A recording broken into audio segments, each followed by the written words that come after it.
Hello and welcome to today's episode of the Work at Home Rockstar Podcast. Very excited for today's guest. We're going to talk about money. So what she does is she helps people better understand their money, increase cash flow, and grow their businesses.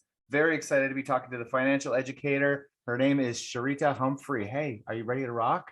I'm ready to rock. Awesome. So we always start off here on a good note. So tell me a story of success in your business that we can be inspired by. One of the stories the one story that I can say that can inspire others is that I left my I left my public service job to start this business. Of course, that was my bucket list job. I thought that I was going to get that position and retire because it was one that I said I always wanted to do. I always wanted to work with the government. And so I saw that even though I reached that goal of being able to work for the government after a few years, it was still something that was inside of me that said, you know what? I want to have my own time. I want to be able to be home and do the things that allow that. I know that I don't want to keep missing things, because when I used to drive into work or drive home from work, I used to see people, golfing and having a great time. And I'm like, what are they doing? I want to be able to do this so that way I can really get into a position that allows me to have that time freedom. And so for me, I did everything possible to try to figure out what I needed to do. And so the one thing that I needed to do was to shift my mind on being able to know that it was going for me to be able to do that I was going to have to play both. I started to get into a corepreneur. Even though I was still working a corporate 9 to 5, I knew that the entrepreneur side of me could not rest. So even though I was working a job, I just knew that at one point I put a date on my calendar. I said, you know what? By this date, I need to have this amount of money saved so that way I could feel comfortable transitioning into entrepreneurship, because we know entrepreneurship is hard. And I know that statistically, it could take a few months or even a couple of months or even a year for me to really be able to see money coming into the business. And I didn't want my family to have to not be able to live the life that they were used to because I was following my dream. So once I hit that target on, I needed to have at least 3 years of my income. I know that sounds extreme. And the reason why I did that is because of the business that I was going into.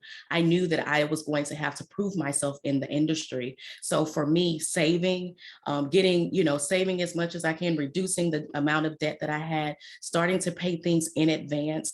I even got to a point that I started to pay 1 month, 2 months, 3 months ahead in my monthly expenses. And before I knew it, I was 1 or 2 quarters ahead. So those are the things I was still doing while I was still employed. And so I started to think about my employer as my silent business partner. They became my revenue source.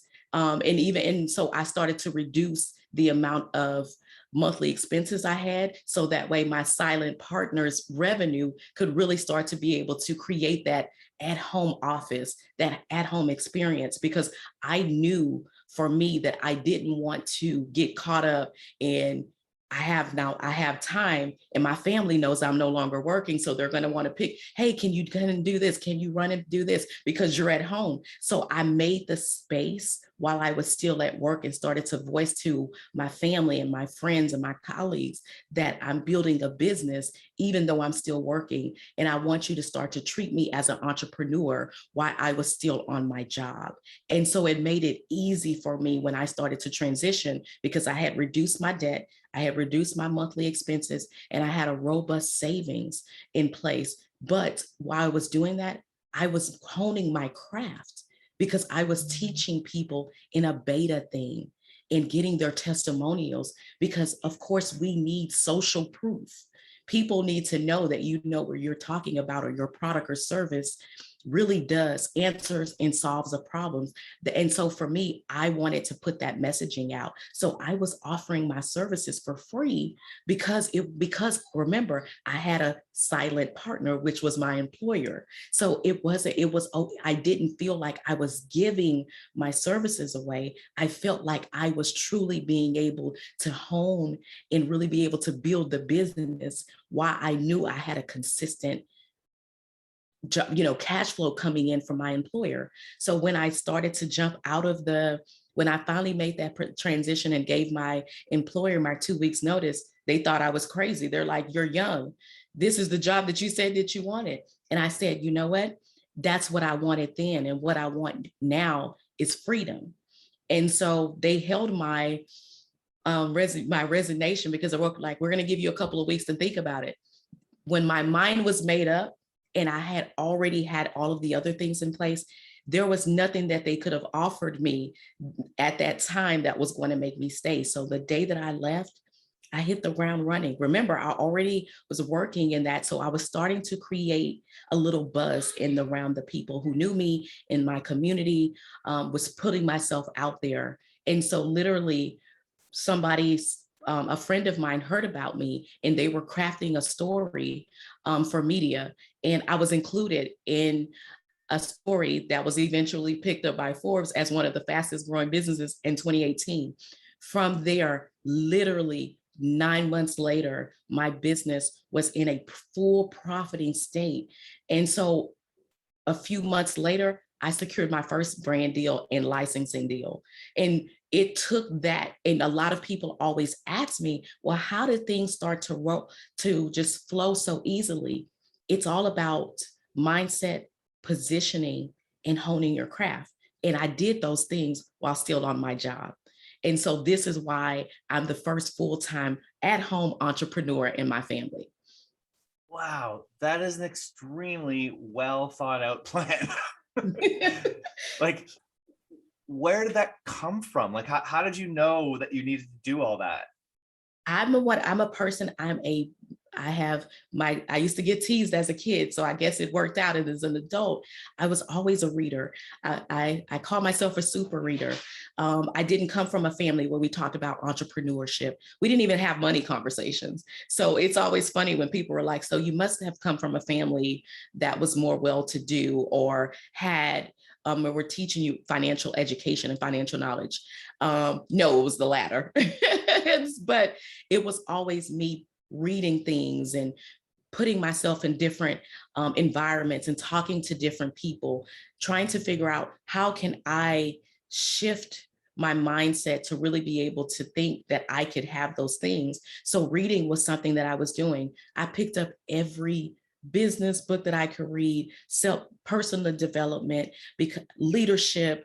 I just was literally spending so much time. I think that I owe the library money, even though it's a free resource, but I was checking out books, going on, listening to podcasts, doing whatever I could, and even listening and reading things that had nothing that I had no idea about, looking at the Wall Street Journal, looking at those things that were related to business, understanding how small business really works. And even though I came from a government background, remember, I started to implement some of the things that my employer was already doing. They already had an employee handbook. They already had SOPs in place. There were some transferable things that I took from my former employer and employers before me. I started to go back and say, wait, there's an employee handbook. Let me go through this because eventually I'm going to need an employee handbook. I started to think about, okay, they had a legal team. Let me start to piece together my own power team, CPA, bookkeeper, accountant, all of those people who could advise me using resources and small business resources that are available for free to entrepreneurs, especially those who are just starting out. So I was really taking those things, even on my job. That 1 hour that I had for lunch, I maximized every minute, whether it was reading, taking notes, on the phone, trying to talk to a mentor or reaching out, following up with people. I did this on my lunch break, and I started to figure out, I picked up a book called The Miracle Morning by Hal Elroy, and he was saying, you can get so much done when a lot of people are still sleeping. So for me, I was like, I'm still working on my job. So how am I going to be able to get to a situation? There's only so much time in the day, and I give my employer so much of my time. So I started to wake up 30 minutes ahead of time. So that way I'm not rushing. And I didn't want to feel like, okay, as soon as I get to work, I got to start going to work. So I would sit in the parking garage and literally craft things and start recording myself, so that way I could use Fiverr for them to be able to come up with content for me, because I'm like, okay, I can't do it while I'm at work. I have to make sure that I'm doing what they're paying me for. So how can I do things before? So I started to use my lunch hour. I started to use those 15-minute breaks and started to come waking up early, so that way I'm not just sitting in traffic. And even when I was sitting in traffic, I was started to listen. I turned off of my favorite radio station and started listening to business things and personal, like I said, personal development. So I was training my mind before I became an entrepreneur, because I said, you know what, I want to be an at-home entrepreneur, but I want to have a team.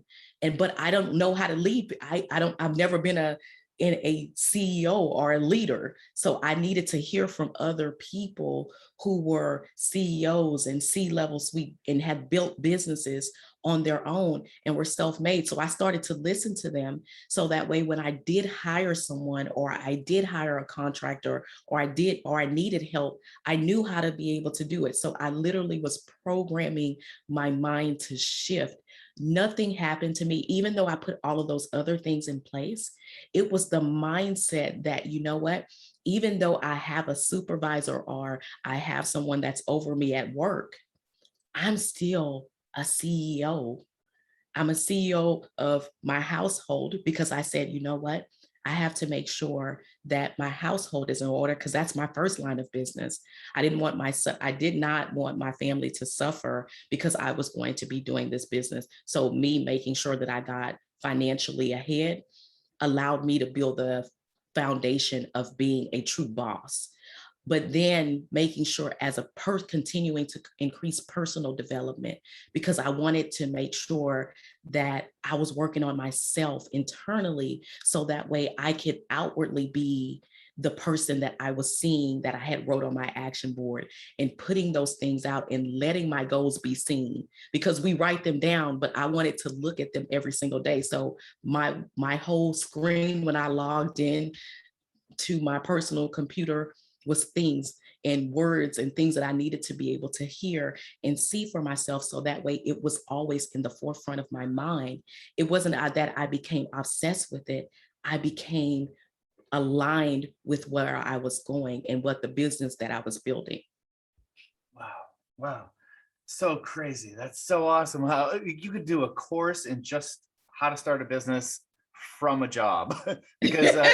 Because really, I mean, that's a really good way to do it. I mean, I definitely recommend that people do that, right? Like burn the candle at both ends and start that.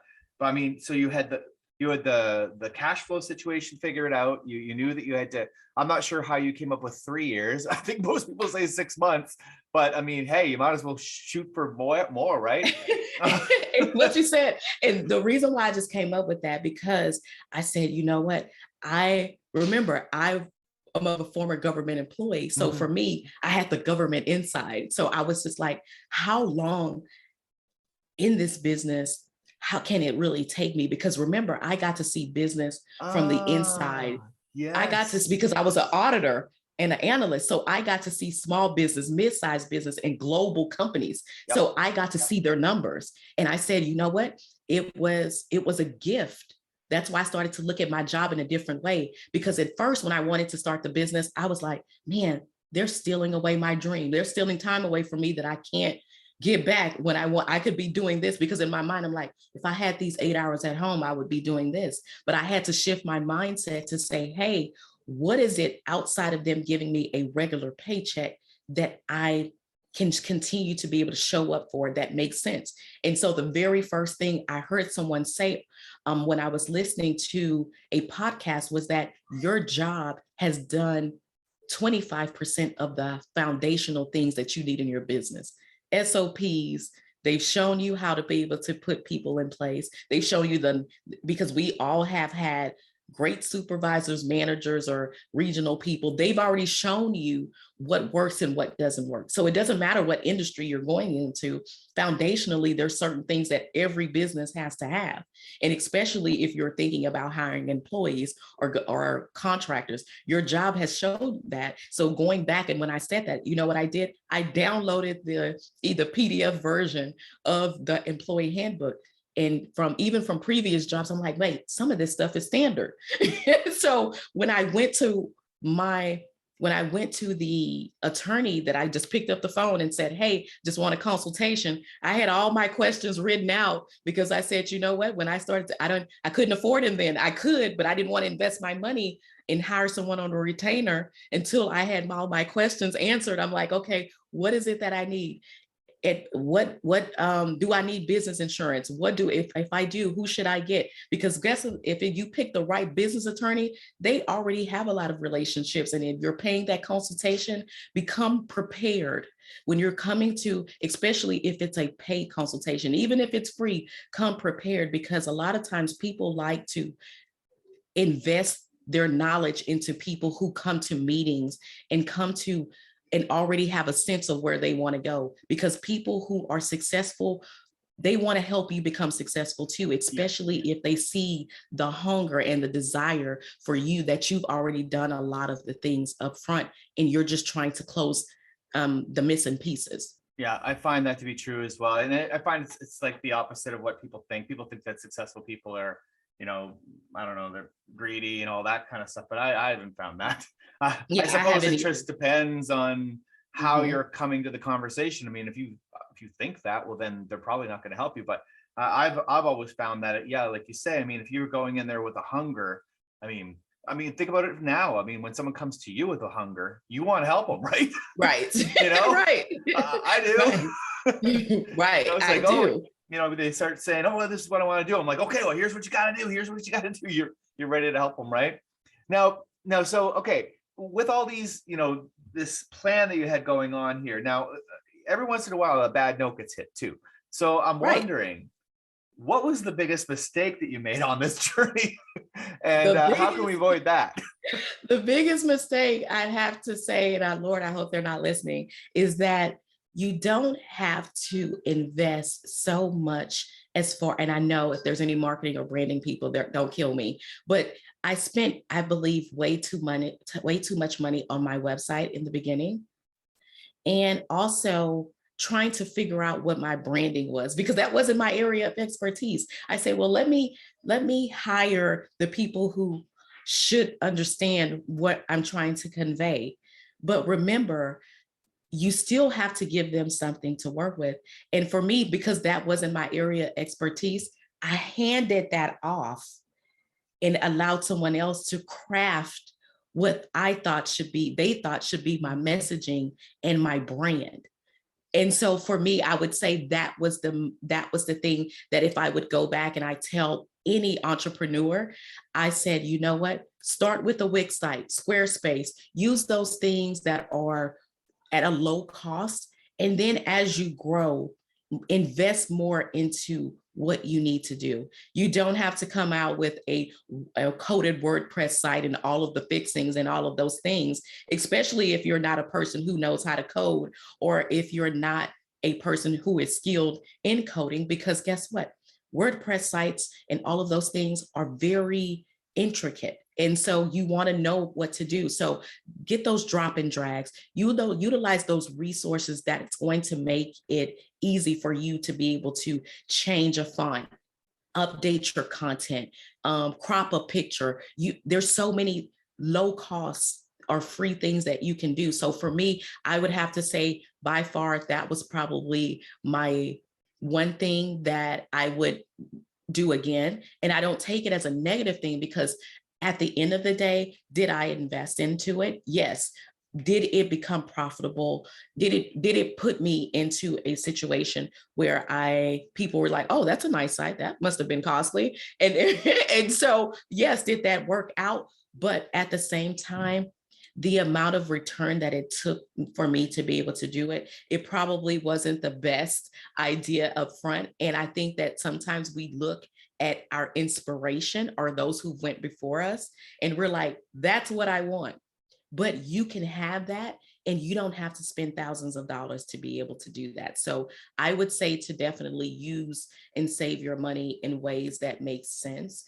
Get your foundational things, set up your office, because it creates an atmosphere. No matter what business that you're in, you are in a creative, whether you're a consultant, a coach, you're doing products, services, you're teaching people, you want an atmosphere that allows you to really be able to get into it and feel like the boss and the CEO that you are. So I would invest there, get the right equipment, because it makes a difference.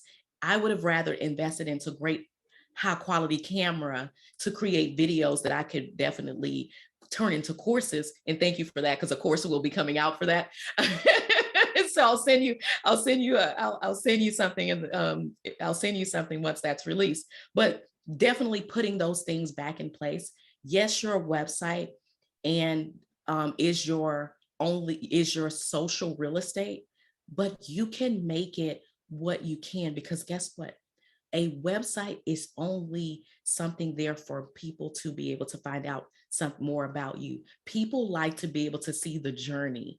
So it's hard for new people to be able to follow you if you've already invested big things, because a lot of people it could be a gift and a curse, because a lot of people who thought that they could work with me based on my website, they're like, well, you look expensive. And so right out of the gate, it wasn't even like that. But I've turned on the messaging of now telling people, take your customers, take your clients on a journey with you, so that way they can see the growth that's in you, even whether that's your online presence, your messaging changing, your video quality changing, your home office, when they see you online, or if they're doing a Zoom video, they're like, oh, wow, business must be great because I keep seeing you go. Those things keep you motivated and keeps the momentum going. Yeah. It's funny because so that's my business is web development, right? and it's interesting because one of the first questions I ask for anybody who comes for a consultation is, why do you think you need a website? And I will tend to recommend that people start with something else, like maybe a social media page or something like that, because one of the first things, like from our perspective as we're building a website, is that we need your content. And right. You're right. You can hire somebody to write content, but I don't even do that. Like, I just don't think it makes any sense. Like, you could spend tens of thousands of dollars trying to get somebody to understand you better than you understand you, and then build a website for you. Like, I'm like, no. Go out there, go get some experience, go get some stuff. And then once you've got some content for me, then send it to me and I can build your website for you. So I think you're 100% right on that, where a lot of people are like, well, but I need my business cards and I need my website. And no, not really. You need customers and you need stories and you need content. And then you can come and get yourself a website. And like you say, I mean, you said earlier that you were working while you were doing your job, you were starting to build your clientele, maybe even for free. Like, so you don't really need to be going and spending a whole bunch of money on a website when you don't even really know what your clientele is going to be looking for yet, because you haven't proven that yet. Right. And you're right. And I think that it slows down. What I did learn from your expertise is they can design all of the things and make it what you want to, but guess what? The content decides how intricate your website's going to be. So, and hiring, it's great. I see some people, but it's hard for someone else, like you said, to craft your message. Your web developer wants to make sure that your social real estate, which is your website, reflects you. But if it's someone else's words, it's hard for you to be able to sell it. What do? I saw on your website that you said this, but it doesn't align because those are not coming from within you. It's hard to be able to sell someone else's words. Yeah. And your customers can tell you that. So that's one thing that I did learn, is that it's okay. I would rather you have short messaging, and I learned this from developers too. They'd rather for you to have short content that's really who you are, Yeah. than to have all of this language that really doesn't represent you. And sometimes people can figure that out, especially for those who are more experienced, especially your developer. Yeah. Yeah. Yeah, exactly. And yeah, like you say, I mean, short messages are always better, because when you think about it, nobody's really going to spend a whole bunch of time reading everything on your website anyway. What they Right. want to do when they go to your website is get a feeling for you. And like you said earlier, I mean, you spend enough money on your website, they get the feeling that you're expensive, which might be your goal later on in your business, but it Right. probably isn't on day one, right? Right. Right. Yeah. That's why I said it can be a gift and a curse. Yeah. Yeah. Depending on where you are in your entrepreneurial journey. So speaking of websites is a tool. Like, there's lots of instruments, I guess, we could choose to help us to get success in our business. So are there any other tools that you use to get success? Yes, definitely social media. It allows you to be able to get to more people. But really I think that some of the things that I see a lot of entrepreneurs do, they're trying to be on everything: TikTok, Instagram, LinkedIn, Twitter, Facebook, Snapchat. Pick one or two, no more than three, because it's a lot of work.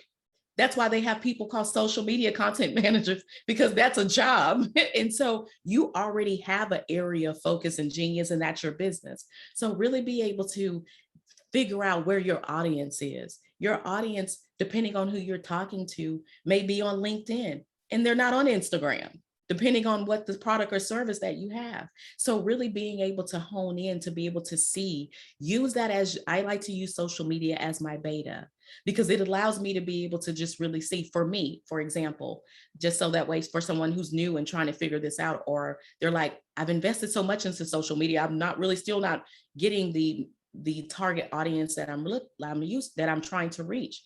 I use my Facebook page, and it's public, my personal Facebook page, even though I have a business page.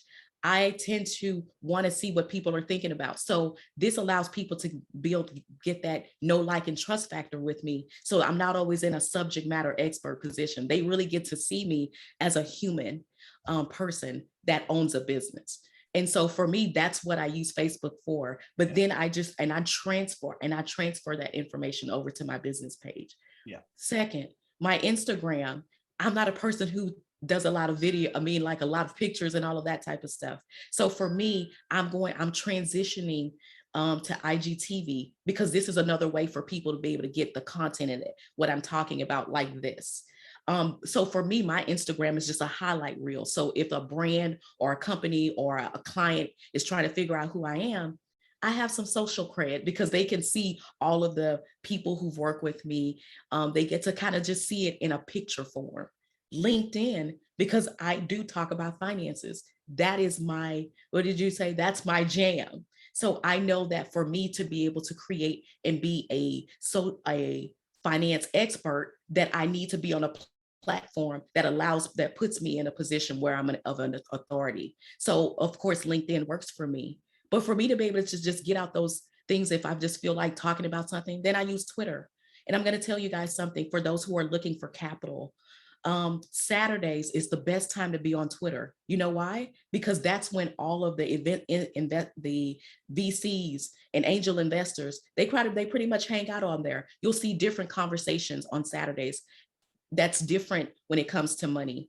Most of the time, it's more educational. It's very focused during the week, because guess what? That's when a lot of brands and companies are on there. So how do they get away from all of the noise and allow to be able to connect with those, that's their target audience? They hang out on Twitter on Saturdays. So figuring out where the people that you need, where your clients are coming from, and who in your how to build a strong ecosystem, being able to figure out where do you show up. And you don't always have to show up on every platform. Did you see how I just said, I don't really show up on Instagram like that. It's a highlight reel of the work that I do, because Facebook and the algorithms are so different. But guess what? On Instagram, people can see, hey, I'm a Google for Startups Accelerator mentor. They can see that I've worked with different things because guess what? There's pictures, there's things for them to be, for me to be able to say at Google, at this. So basically, I figured out that that's how I can show up on Instagram without constantly having to do stuff.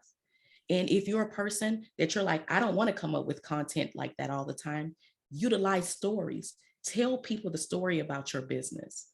Let people see that you show up. What? It's 15 seconds. You can do 43 stories, 45 seconds, and people feel like they know you.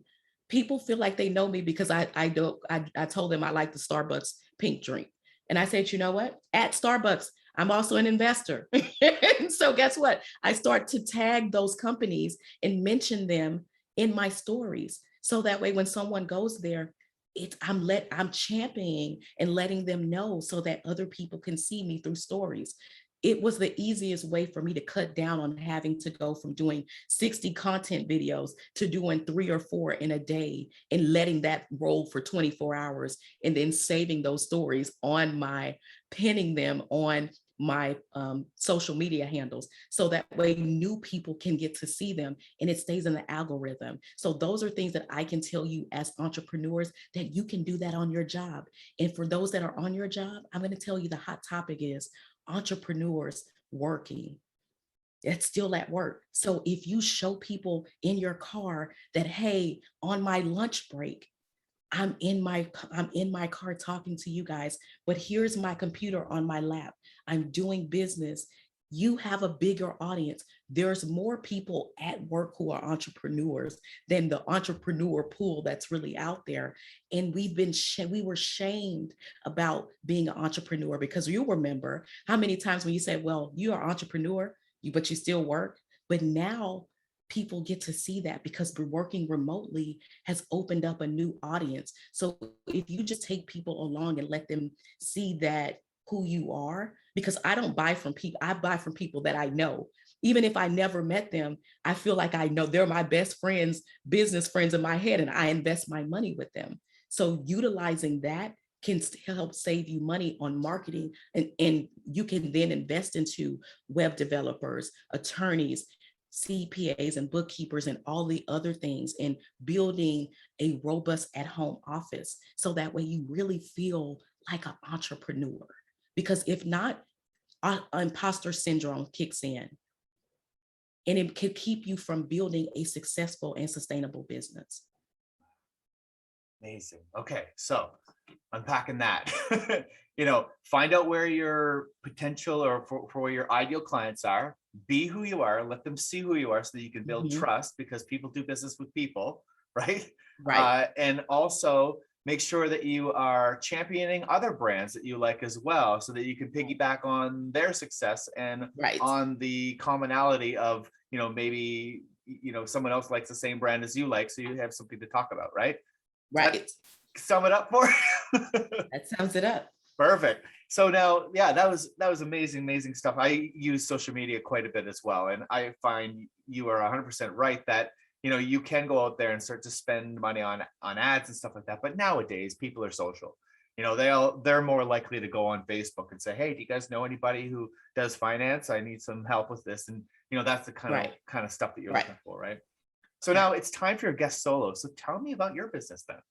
So of course, I've told you about my business. I'm Sharita Humphrey. That's how I started the business. I've recently launched to bring all of the things that I just talked about together at changeinmotion.co. So we are helping entrepreneurs and government agencies continue to be able to build the business, increase their cash flow, but ultimately build sustainable businesses. So for us, we knew to be able to do that and to continue to be able to help entrepreneurs, I decided to bring back the one thing that was my government love, and to be able to work with them. So definitely check us out at changeinmotion.co. Super excited about that. If you're an entrepreneur looking to be able to expand, whether you're starting, you're still on your job and you're a corepreneur, you're emerging, or you really want to be able to establish your business and ultimately possibly do business with your government or local governments. This is what we help our clients to be able to do. But one of the things that we love and I have a passion for is to see entrepreneurs be able to get time freedom. That is the one thing that we can have control over outside of our revenue streams, but being able to really enjoy and do the things that we like instead of feeling like we have to put them off. That is one way that we continue to help entrepreneurs to be able to get into the driver's seat of not only their business, but their financial futures. Right on. Wow. Well, you and I are on the same page on that.